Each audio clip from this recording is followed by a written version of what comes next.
En la década de 1880, la industria periodística estaba en auge. Los avances en la tecnología y los cambios en los impuestos habían reducido el costo de un periódico. Y el periodismo se estaba volviendo más extravagante, más informal, con titulares provocativos que saltaban de la página. Los victorianos, cada vez más alfabetizados, los compraban en cantidades sin precedentes.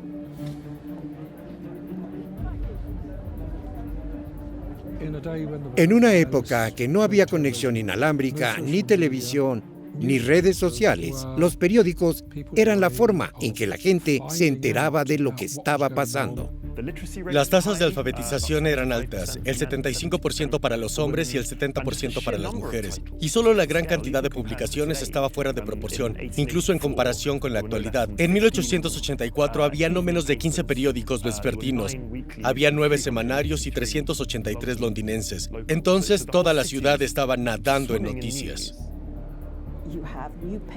Se están fundando nuevos periódicos que tienen la intención no de atraer a las clases medias educadas, sino de atraer a una audiencia de clase media baja y clase trabajadora. La Gaceta de Pall Mall, un periódico vespertino y de reseña. En 1885, la Gaceta de Pall Mall ayudó a cambiar la ley sobre prostitución. El periodismo de campaña de su editor, W. T. Stead, aprovechó la indignación pública con fines políticos. El Parlamento se vio obligado a aprobar una nueva legislación. Y esa ley de enmienda de lo penal elevó la edad de consentimiento para las niñas de 13 a 16. Suprimió el tráfico y la prostitución e indirectamente ayudó a crear la leyenda de Jack el Destripador. Stead programó esos artículos, hechos en tributo a la Babilonia moderna. Literalmente, para los últimos días de julio de 1885, para obligar al Parlamento a aprobar rápidamente esa legislación. La verdadera intención había sido establecer una edad de consentimiento a los 16 años, pero se añadió una cláusula inesperada que criminalizaba los burdeles.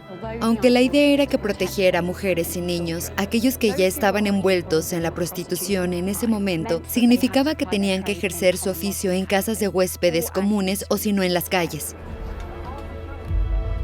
Esas calles estaban entre las más peligrosas y concurridas del país. Para 1888, Whitechapel era muy conocido.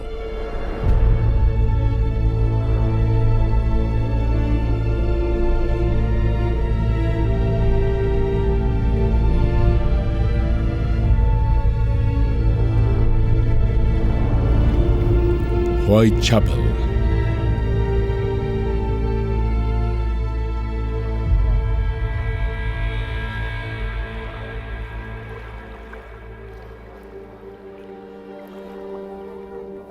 Se creía que era un lugar que en realidad extraía el alma de tu propio cuerpo, porque era moralmente degenerado. Por lo tanto, se le conocía como el continente más allá, y las personas que vivían allí se llamaban la gente del abismo. Había muchas viviendas muy pobres, mucha gente que prácticamente no tenía nada y se las arreglaba para ganarse la vida sin el estado de bienestar actual. La seguridad social, no había nada de eso. También era un área donde había mucha inmigración en ese momento, particularmente refugiados judíos de los países en Europa del Este y Rusia, pero también había refugiados irlandeses, franceses y alemanes. Hubo tensiones raciales, hubo tensiones sociales, y era más bien un hervidero de personas a punto de explotar. Para darle una idea de la magnitud del hacinamiento, fuera de Londres había unas 50 personas por acre. En Whitechapel, como un todo, eran 175 personas por acre. Pero en el terreno de la muerte, de los asesinatos de Jack el Destripador, el área de Dorset Street, la densidad de población es más de 800 personas por acre.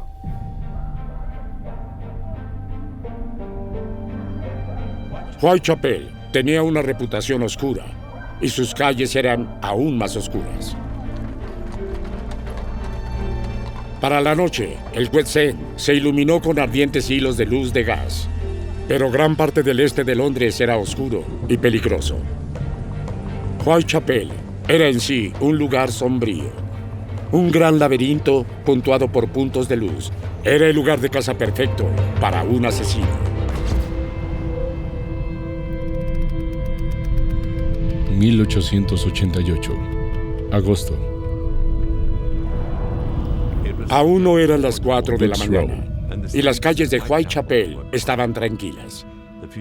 Las pocas lámparas de gas que había apenas iluminaban la penumbra y el visitante podía perderse en las vueltas y revueltas de los pasillos y patios que unían el distrito.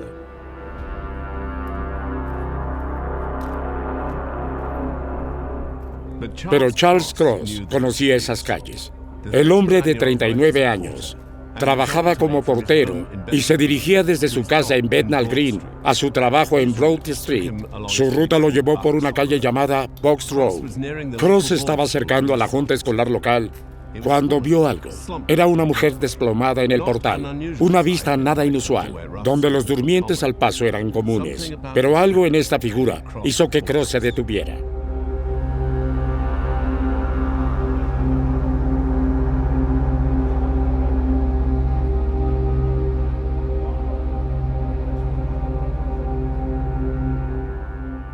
Otro hombre subió por la calle. Cross le hizo señas para que se acercara. Juntos se agacharon junto a la mujer. Sus manos estaban frías. Decidieron que estaba muerta o ebria. Como no querían llegar tarde al trabajo, los dos hombres se apresuraron para decirle al primer policía que vieron lo que habían encontrado. Pero en la oscuridad de la noche, ninguno de los hombres había notado el corte profundo que atravesaba la garganta de la mujer, ni la sangre que se acumulaba en las piedras debajo de ella. Fue solo cuando el cuerpo fue llevado a la morgue que se descubrió el verdadero alcance de sus heridas. La mujer había sido mutilada después de muerta. Heridas dentadas recorrían su abdomen, cortaron la piel y penetraban profundamente en el tejido debajo. Es una de las razones por las que su caso llamó tanto la atención. Esto no fue solo matar.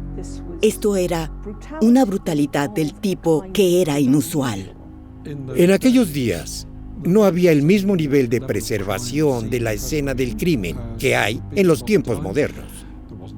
No había ninguna ciencia forense. No había ninguna patología forense como la que entenderíamos hoy. Así que el cuerpo había sido lavado antes de ser examinado. Para muchos en la prensa, no fue una sorpresa que esto hubiera sucedido en Whitechapel. Después de todo, el East End era un pozo de depravación, una tierra extranjera de inmigrantes y delincuentes que inundaría el resto de Londres si no se controlaba. El otoño anterior, cientos de desempleados y personas sin hogar se habían reunido en Trafalgar Square. Cada noche, durmientes al paso muy apretados llenaban los bancos y espacios que rodeaban la columna de Nelson. Y cada día, la plaza se llenaba más. Protestantes contra las dificultades económicas y la desigualdad. Para la prensa de derecha, esta era una turba violenta, y los intentos de la policía por despejar la plaza fueron aplaudidos. La noche del 24 de octubre de 1887, detuvieron a 10 alborotadores. Entre ellos, se encontraba una mujer que resistió su viaje a las celdas. Juró y luchó. Según la policía, era la peor mujer del lugar. Su nombre era Mary Ann Nichols, y menos de un año después, la encontrarían muerta en un portal, en Box Road. Pero Nichols no siempre había sido esa molestia dormida a la intemperie para la policía. No hacía mucho tiempo que Mary Ann, o Polly, como todos la conocían, tenía un esposo, un hogar y una familia.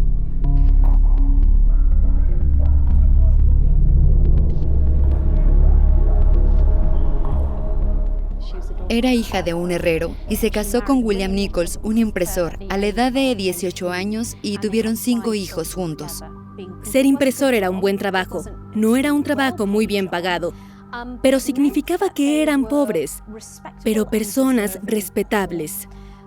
Entonces, cuando George Peabody comenzó su plan de vivienda social en la capital, y la organización estaba buscando familias merecedoras, se consideró que los Nichols estaban entre ellos.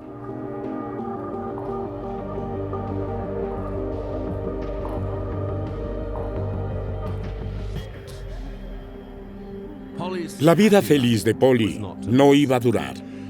Ella y su esposo William peleaban continuamente y Polly encontró consuelo en la botella y William en los brazos de su vecina viuda. A finales de marzo de 1880, Polly estaba agotada. A los 34 años, dejó a su familia para nunca volver.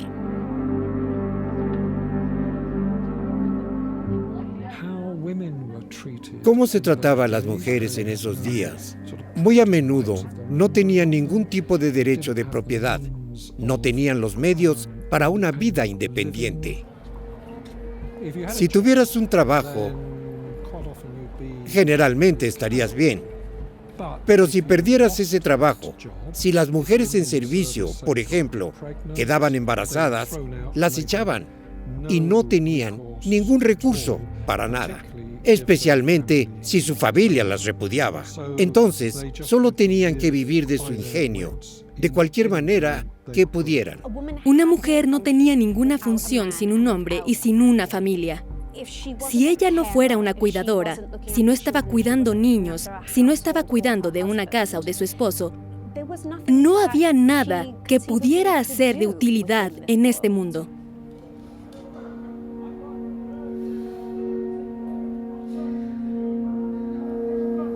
Tal vez por protección, tal vez por dinero, o tal vez simplemente por compañía, Polly se juntó con otro hombre.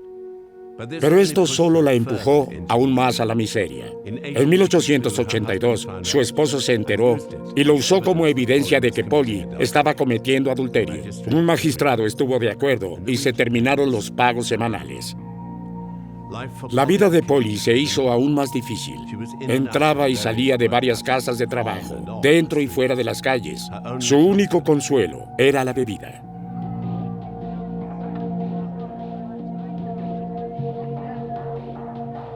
El sistema fue manipulado en su contra desde el principio. No tenías muchas esperanzas de encontrar una salida a las circunstancias difíciles. Todo el propósito de la casa de trabajo era castigar a las personas por ser pobres. La idea era que solo las personas más desesperadas entren allí, pero no querrías ir allí si tuvieras otra opción.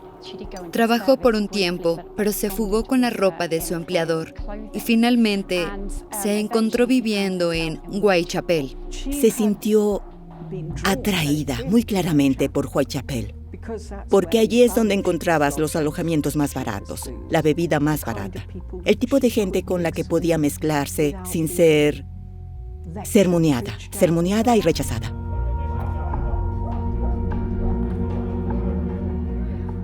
En la última noche de su vida, Polly estaba ebria. Al salir de un bar, poco después de la medianoche, trató de conseguir una cama en una casa de alojamiento de Wilmot, en la calle Troy, pero sin dinero la rechazaron. 2 horas más tarde, la amiga de Polly, Ellen Holland, se la encontró en la calle. Polly estaba demasiado ebria para mantenerse erguida y Ellen trató de convencerla de que regresara a su casa de huéspedes, pero Polly se negó. A las 2:30 de la mañana, Ellen vio a su amiga tambalearse en la oscuridad.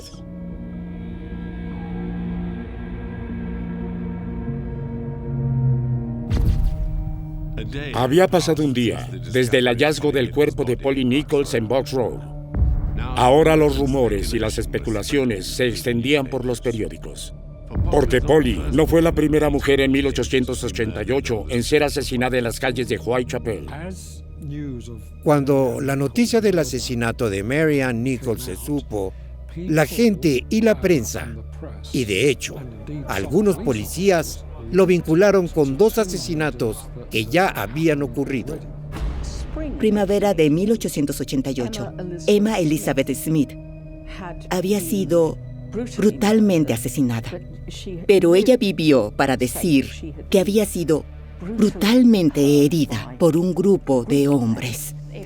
Comúnmente se piensa que fue atacada por una pandilla de alto riesgo, que eran pandillas que extorsionaban dinero a prostitutas por protección. En agosto, Martha Tabram fue apuñalada con una bayoneta y salió en los periódicos. Esta era una época en que las mujeres pobres eran carentes de moral. Entonces, por supuesto, ellos mirarán a estas mujeres, a estas víctimas de asesinato y pensarán, bueno, ya sabes, estas mujeres eran prostitutas. ¿Y qué estaban haciendo afuera solas, sin familia, en la peor parte de la ciudad? En la noche deben haber estado prostituyéndose.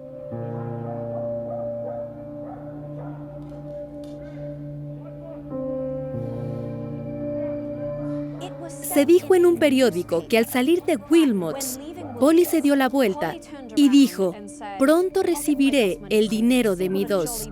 Mira qué sombrero tan alegre tengo. ¿Cómo podría interpretarse esto como una prueba de que ella iba a salir y prostituirse? De verdad es absurdo. Podría ser un comentario descartable. Es posible que ni siquiera lo haya dicho. Es una forma muy victoriana de ver a las mujeres. Sin más desarrollos al final de la primera semana de septiembre, el interés de la prensa y el público en la historia estaba comenzando a decaer. Pero todo eso estaba a punto de cambiar. Books Row.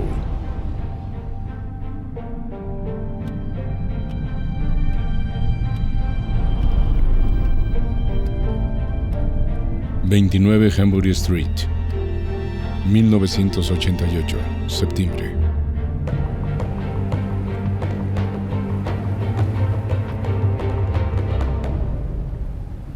Era poco antes de las 6 de la mañana, y John Davis bajaba de su habitación en el 29 de la calle Hambury. Era nuevo en la casa de huéspedes y no había dormido bien. Otras 16 personas vivían en el edificio. Con tantas idas y venidas, la puerta principal siempre se dejaba abierta. Cualquiera podía entrar en el edificio o atravesarlo por el pasillo hasta el pequeño patio trasero. Este era un hecho bien conocido por las prostitutas locales y los durmientes. Ahí fue donde David encontró a Annie Chapman. El asesino sintió que tenía tiempo para dedicarle a su cuerpo. Y él maltrató ese cuerpo.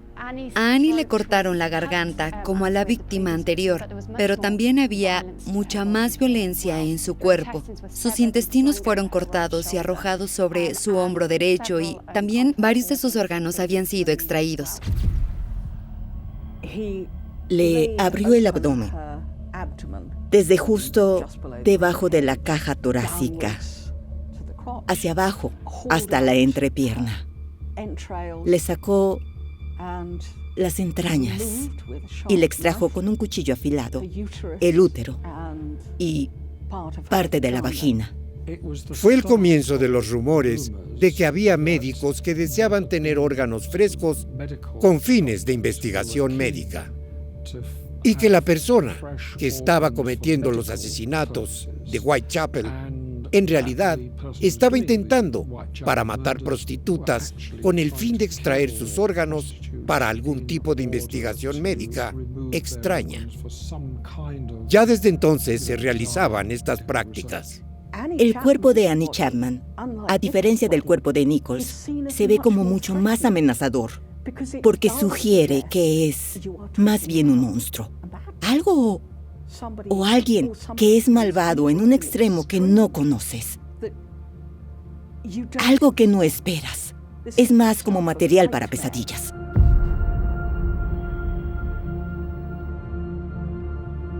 La policía llegó al lugar en cuestión de minutos. Se reunió una multitud. Se difundieron los rumores. Los telegramas y los mensajes no tardaron en llegar a Londres, a Scotland Yard y a los periódicos. Para muchos en la prensa, el asesinato de Polly Nichols había sido inusual solo por la violencia.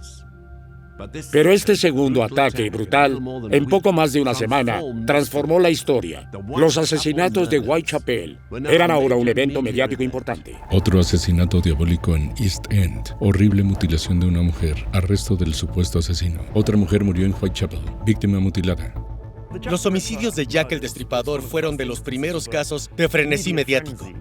Debido a que el área era tan pequeña, era bastante fácil seguir a los detectives o policías que investigaban. Entonces puedes imaginarte a un policía que va a una casa y hace varias preguntas. El reportero está inmediatamente detrás de él diciendo, ¿qué te dijo la policía? Y entonces esta información se publica en los periódicos, lo que por supuesto dificulta la investigación. Muchos periódicos tendrían su propia visión editorial sobre cómo vieron los asesinatos y el trasfondo de los mismos. La escena del asesinato. La prensa liberal y radical, por ejemplo, fueron muy críticas con la policía por la forma en que realizaron sus investigaciones. En particular The Star, que era un periódico de izquierda radical, tenían una venganza contra el comisionado de policía Charles Warren. Debido a que hubo disturbios en Trafalgar Square el año anterior, Warren usó sus tropas policiales, caballería, para sofocar estos disturbios. Había un gran odio hacia él por parte de la clase trabajadora y así los periódicos. Y editores como usted montaron campañas contra la policía. Otros periódicos tenían diferentes enfoques sobre los asesinatos. El Daily Telegraph, por ejemplo, enfatizó el vicio y la criminalidad de la gente de Whitechapel. Habló sobre cómo las autoridades debían regularlos, particularmente aquellos que vivían en casas de huéspedes comunes y prostitutas. La prensa del East End y la prensa local estaban muy a la defensiva del área de Whitechapel y se apresuraron a señalar que mucha gente respetable vivía en el área también. Cualquiera que sea el periódico que los lectores eligieran, en los siguientes días debían leer todo sobre las terribles heridas de la mujer muerta. Habrían investigado menos sobre la vida real de esta segunda víctima.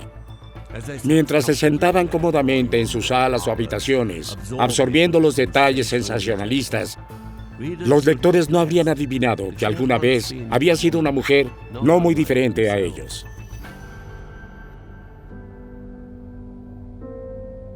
Ella nació como Annie Eliza Smith. Su padre, George, era un soldado de la caballería doméstica, el hermoso regimiento con cascos emplumados y petos relucientes que todavía protege al soberano en la actualidad. Sin embargo, crecer tan cerca de la realeza no ofrecía protección contra las enfermedades de la época victoriana. En 1854, cuando Annie tenía solo 12 años, la escarlatina entró en la casa de los Smith. Mató a 4 de los hermanos de Annie en solo 3 semanas. La muerte de sus hijos fue una tragedia de la que George Smith nunca se recuperó. 9 años después, se quitaría la vida. Para poder sobrevivir, la madre de Annie acogió huéspedes. Entre ellos estaba un joven cochero llamado John Chapman. En 1869, él y Annie se casaron. Este era un sirviente de alto rango. Le pagaban muy bien. Y durante un tiempo, Annie y su esposo vivieron en la finca de su empleador, en las afueras de Windsor, en su propia casa. Y en las fotografías que tenemos de ella, tomadas de sus días respetables, se ve una mujer cómoda y relativamente hogareña. Y realmente demuestra las ambiciones de la joven pareja Chapman. Annie lleva un broche, ella lleva pendientes, ella lleva una hebilla de cinturón adornada. John Chapman está de pie mostrando con orgullo su reloj de bolsillo, que era una pieza esencial del equipo si eras un cochero. Y una imagen como esta habría sido diseñada para colocarse en una repisa de la chimenea. Y tener una repisa de la chimenea probablemente habría tenido que tener o aspirar a tener un salón, lo cual era bastante esencial si te consideras de clase media. Años más tarde, se tomarían fotografías similares de sus 2 hijas, pero la vida feliz de Annie Chapman era menos segura de lo que sugerían esas imágenes de aspiraciones de clase media. Porque al igual que Polly, Annie Chapman era alcohólica.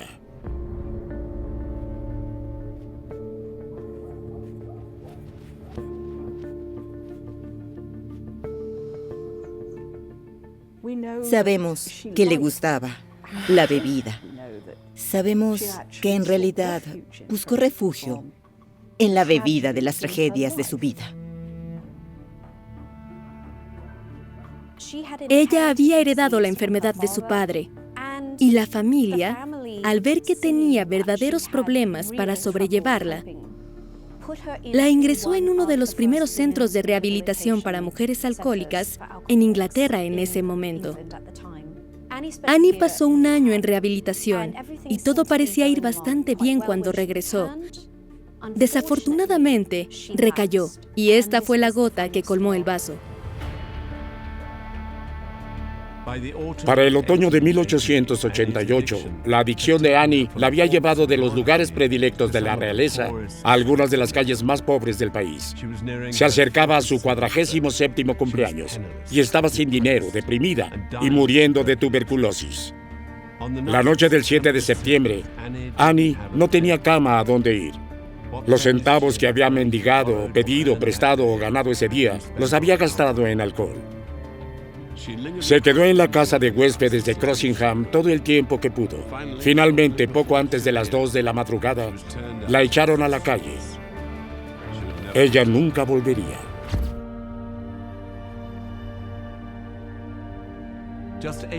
Solo 8 días separaron los asesinatos de Polly Nichols y Annie Chapman. Con el segundo asesinato, la policía se vio cada vez más presionada para encontrar al asesino, pero tenían poco para avanzar. Un testigo afirmó haber visto a Annie en las afueras del 29 de la calle Hambury solo media hora antes de que la mataran. Estaba con un hombre descrito como de aspecto extranjero. Minutos después, un joven carpintero ingresó al patio de la casa contigua al número 29. Él dijo que escuchó a una mujer gritar "no" y algo caer contra la cerca, pero no pensó en investigar más. Se abandonó la teoría de una banda de chantajistas. Ahora la policía estaba convencida. El asesino era un solitario que atacaba a las prostitutas y tenían un sospechoso. La prensa tuvo un día de campo con estos asesinatos y evocó todo tipo de personajes grotescos que podrían haber sido los responsables, uno de los cuales fue Mandil de Cuero. Lo buscaban porque en el patio donde se encontró Annie Chapman, la víctima número 2, se encontró un mandil de cuero debajo del grifo. Circulaban historias sobre cómo aterrorizaba a las mujeres del East End y todos parecían conocerlo y parecían tener una historia sobre su violencia. Se le describió como de aproximadamente 1,50 m, cabello oscuro y bigote oscuro. Se decía que era de apariencia judía. Casi inevitablemente, cuando estos horribles homicidios se materializaron, la gente señaló a la población judía del East End, porque era una conclusión muy perezosa, pero muy conveniente de dar. Se sospechaba de él porque cumplía los requisitos, porque no era uno de nosotros, porque no se veía como si fuera un buen hombre. Él parecía extraño y por lo tanto era un candidato ideal. John Paiser era su verdadero nombre. Era un zapatero polaco con reputación de amenazar a las prostitutas. Poseía cuchillos de hoja larga y sabía cómo usarlos. El 10 de septiembre, la policía lo localizó. Pero Paiser tenía coartadas para ambos asesinatos y una vez que estas fueron confirmadas, fue puesto en libertad. La policía y los periódicos tenían que encontrar un nuevo sospechoso. La policía atrajo muchas patrullas adicionales. La gente estaba al acecho. Muchas personas fueron arrestadas. Había un hombre llamado Piget, por ejemplo, que fue arrestado en Gravesend el 9 de septiembre porque la gente lo había visto en un altercado con una mujer en Whitechapel y tenía una lesión sospechosa en la mano. Más tarde fue declarado loco y enviado a un manicomio. Si estuvieras buscando a un asesino, ¿cómo demonios atrapas a alguien? Pensemos, las casas de huéspedes en Dorset Street, tendrías más de 100 personas en cada casa de huéspedes. Entonces tendrías 100 personas en esa calle. ¿Cómo diablos los entrevistas? No puedes. Para semejante cantidad de personas se necesitan computadoras.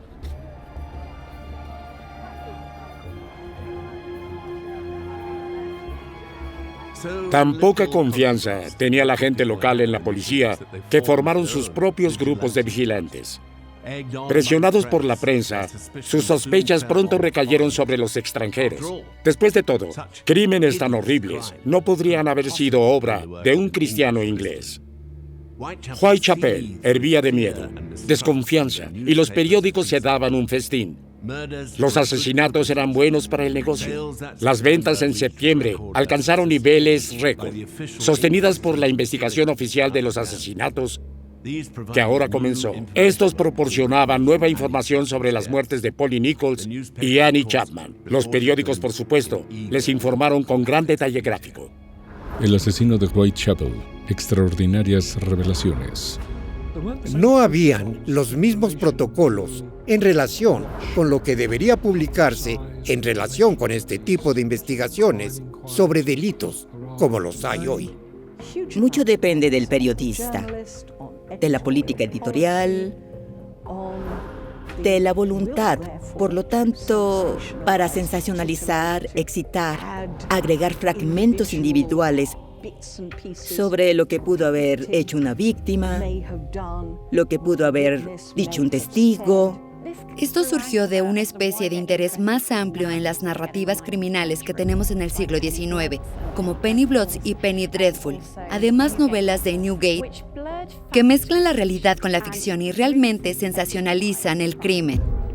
Creo que dice mucho sobre el apetito de la época para lo que era sensacionalista, emocionante y melodramático, particularmente cuando no te afecta directamente. Se esperaban nuevos horrores cada día, pero pasaron semanas sin más asesinatos. El interés fuera de Whitechapel inevitablemente se desvió. La prensa solo podía seguir reciclando las mismas historias y las mismas especulaciones una y otra vez. La policía no les ofreció su cooperación y no hubo señales de un arresto. Las ventas comenzaron a caer.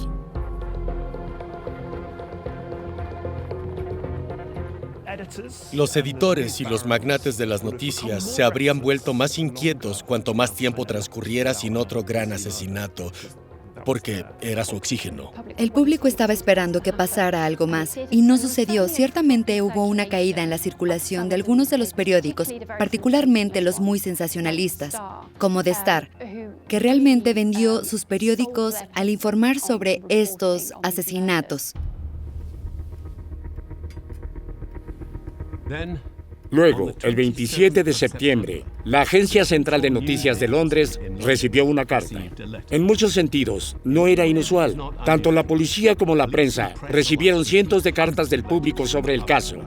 La mayoría eran, en el mejor de los casos, bien intencionadas, pero inútiles, y muchos simplemente estaban trastornados. Pero esta carta era diferente. Estaba firmada con un nombre que nadie había visto antes, pero era un nombre que nadie olvidaría. Jack el Destripador había nacido. En primer lugar, se burló de la policía por su arresto del hombre de mandil de cuero. Advirtió que pronto habría nuevos asesinatos y también dijo que le cortaría las orejas a su próxima víctima y las enviaría a la policía. Estaba escrito con una letra razonablemente buena. Está firmado atentamente Jack el Destripador. No me importa dar mi nombre comercial.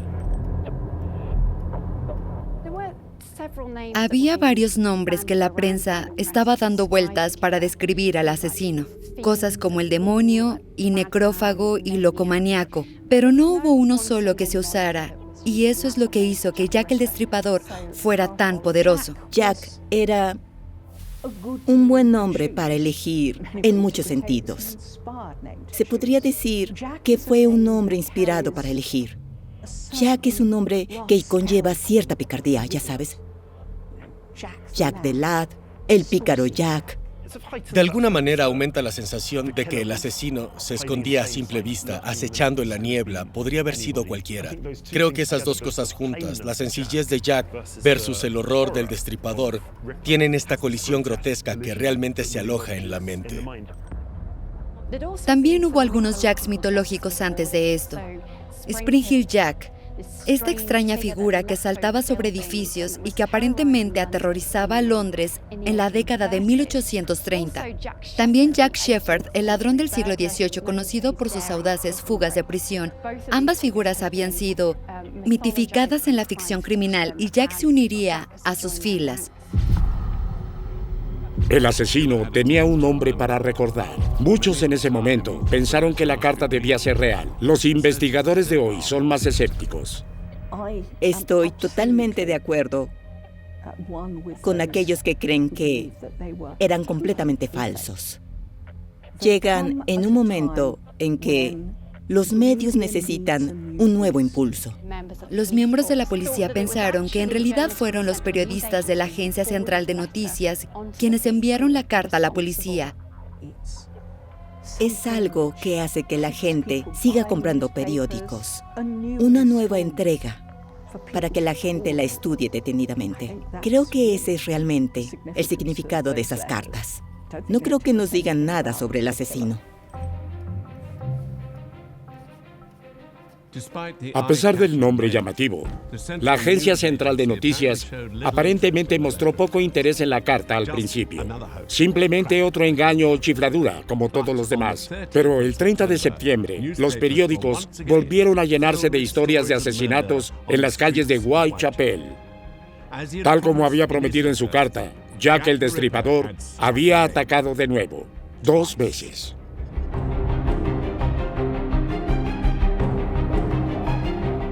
Es una muy confusa noche. Los 2 cuerpos se descubren en 1 hora. Sería muy inusual que los 2 asesinatos tan cercanos no estuvieran relacionados. Algunas personas sugieren que el destripador fue realmente interrumpido en medio de este asesinato y por eso pasó a tomar una segunda víctima. No creo que podamos entender cuán aterrorizada estaba la gente. 2 mujeres más fueron asesinadas en East End. En el próximo episodio, ocurre el doble evento. Pánico en Whitechapel. Las ventas de periódicos alcanzaron nuevas alturas y los asesinatos aumentaban en violencia.